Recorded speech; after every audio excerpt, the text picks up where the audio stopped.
Now to our major discussion of the day.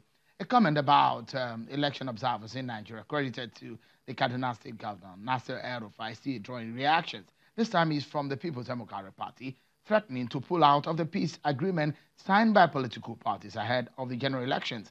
A statement by the National Publicity Secretary of the party, Kola Ologmundiyan, says that Governor El-Rufai's comments are directly inimical to a peaceful, free, and fair election.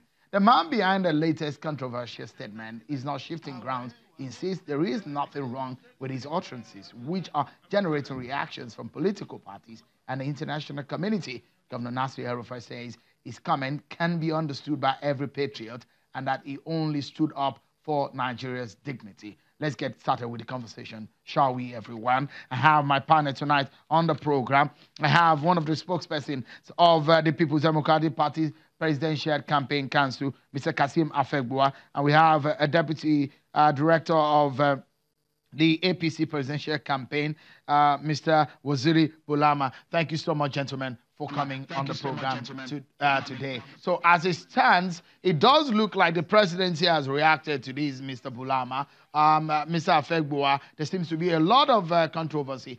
Is your party still standing on pulling out of the Peace Pact? Well, thank you, Sheung.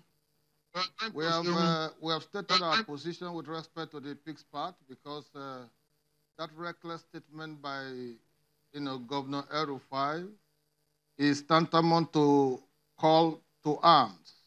It's like telling Nigerians to take up arms against foreigners, against observers, and in the interest of building a solid democracy, you cannot operate in isolation. You cannot be an island to yourself. Nigerians have gone out of this country to participate as observers in different countries. We participated in Liberia, Sierra Leone, in American elections, in UK elections. And so you cannot be threatening foreigners who are coming to add voice to your democratic process, to your electoral process, in a manner that suggests that you are calling Nigerians or calling your supporters to arms. So to that extent, since we have subscribed to the Peace Pact ab initio, and following this particular statement, which also has been endorsed by the presidency, I think the right thing to do is to pull out of the Peace Pact. So, Mr. Bulama, you are part of the campaign and one of the leaders of the APC campaign. As this is happening, do you have any measure? You heard what Mr. Afegbua said.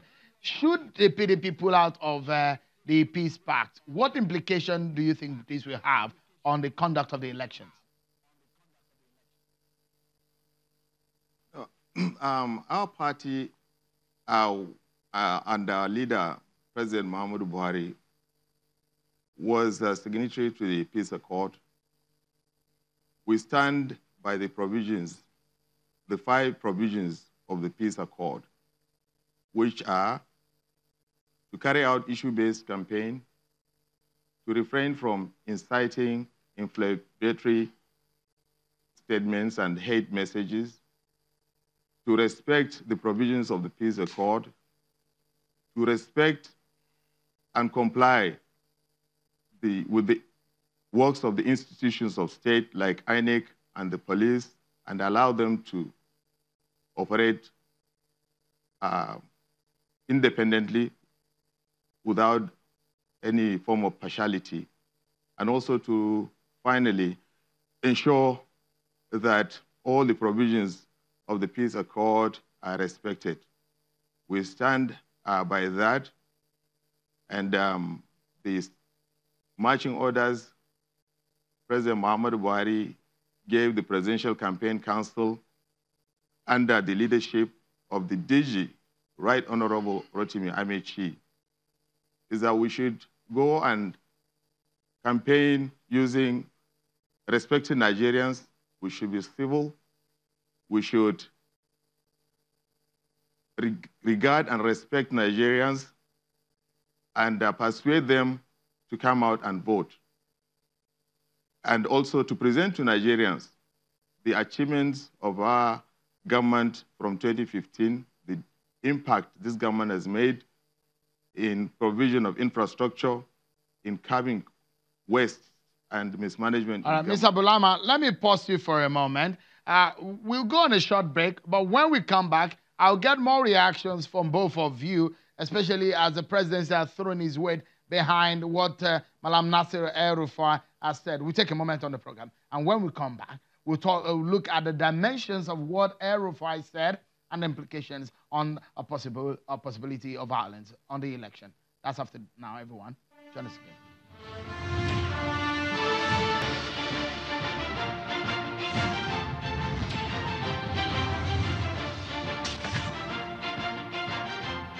Thank you so much, everyone. So when we're describing the kind of election we want, we say free, fair, credible, and peaceful election. So there are conversations around the issues of the peace pact that have been signed by the political parties.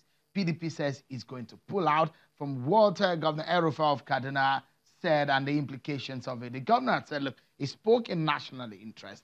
The presidency has also backed the governor to say he did speak in national interest. My partner tonight, the Deputy DG of the APC Presidential Campaign Council, Waziri Bulama, and one of the spokespersons of the PDP Presidential Campaign Council, Mr. Kasim Afegbua. Both of them are in our Abuja studio sharing perspectives on this. Look, Mr. Afegbua, from what the presidency said, they said they assure Nigerians and the international community that the president will do everything within his power to ensure free and fair, credible elections in the country. They did defend what Governor El-Rufai said, that it did not mean that people were going to be killed. It was just speaking in national interest. Mr. Afegbua.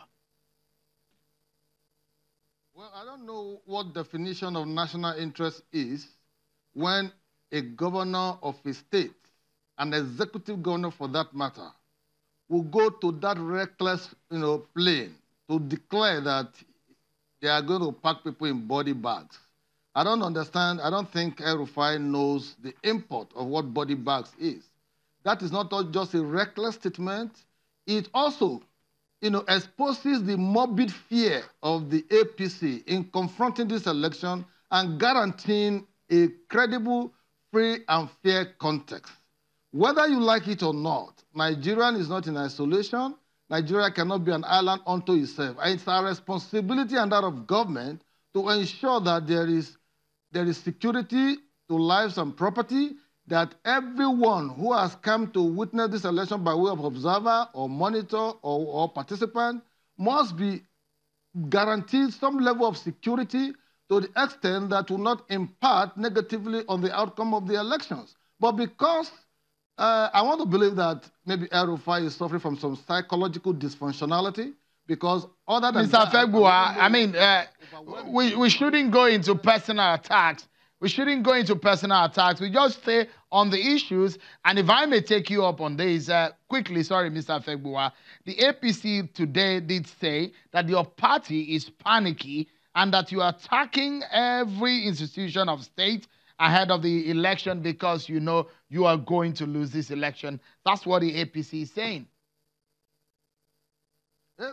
Well, what do you expect them to say? If the APC can be pressurizing and twisting the new acting Inspector General of Police to come up with new postings with respect to commissioners of police, to the extent of posting a former chief security officer to one of their leaders in Lagos to Kwara State because of their plan to overrun the state, then who is afraid of elections? We are saying that there has to be a level playing field. And that process of election must be seen to be free, fair, and credible. And the processes leading to it should be such that every participant will buy into all the processes, not necessarily just single out one item or the other. All right. I think Mr. Afegbua, let's allow Mr. Bulama, because of our time, to respond to some of the things that you were saying. The PDP will tell you, Mr. Bulama, that the steam is off the sail of your party, and that's why you are reacting the way they accuse you of using the power of state to fight the opposition. That's what the PDP is accusing of your party. Is your party trying to be overbearing on the opposition in any way? Sean, let me say that President Muhammadu Buhari is an upright man. He is a man known for integrity. He is tested and trusted on that. President Muhammadu Buhari, since 2015 elections, he promised to fight corruption as one of the 3 undertakings we promised Nigerians. Rigging elections, manipulating elections, violence in elections, they are all forms of corruption. President Muhammadu Buhari detests all this. In fact, since coming to power in 2015, INEC, under the leadership of APC government, has carried out 195 off-season elections, out of which 8 are governorship, many senatorial, many House of Reps, and many House of Assembly elections. These elections have been free, fair, and credible, and they have been attested to as such by observers, by the candidates, by civil society, and the media. Largely, these elections have been largely adjudged better than previous elections. Coming forward to these 2019 elections, the preparations put in place by INEC, by all the agencies of state and institutions of state, as well as stakeholders, have been known to be very thorough and transparent. And they have continuously engaged all the stakeholders, all the parties, the media, and international organizations on their preparations. And INEC has said that the government has given them all that they need to carry out free, fair, and credible Mr. Bulama, elections. that will appear to be your final word. Mr. Afegbua, 10 seconds and your final word on the program. 10 seconds and we go. Mr. Afegbua, please help me. We need to go now. Time is not on our side. Yeah, well, it's just to reassure Nigerians that next week, Saturday, they should come out en masse to vote out this government, because 2019 election will be a referendum, kind of, against poverty, against hunger, against deprivation, against killings, against insecurity, you know, and the kind of polarization we have seen in the country. That would be the way to handle it, Mr. Afegbua. Thank you so much. Kasim Afegbua, one of the spokesperson of the PDP Presidential Campaign Council, and Mr. Waziri Bulama, a member of the APC Presidential Campaign Council, indeed, a DG, Deputy DG of the Campaign Council. Thank you so much, gentlemen, for coming on the show tonight. Well, that's our show for tonight. Everyone, many thanks for watching. Well, if you have not collected your PVC, you need to do so by this evening or tomorrow. Tomorrow is the last day. Thank you so much. I'm Sean Kimale. Bye-bye.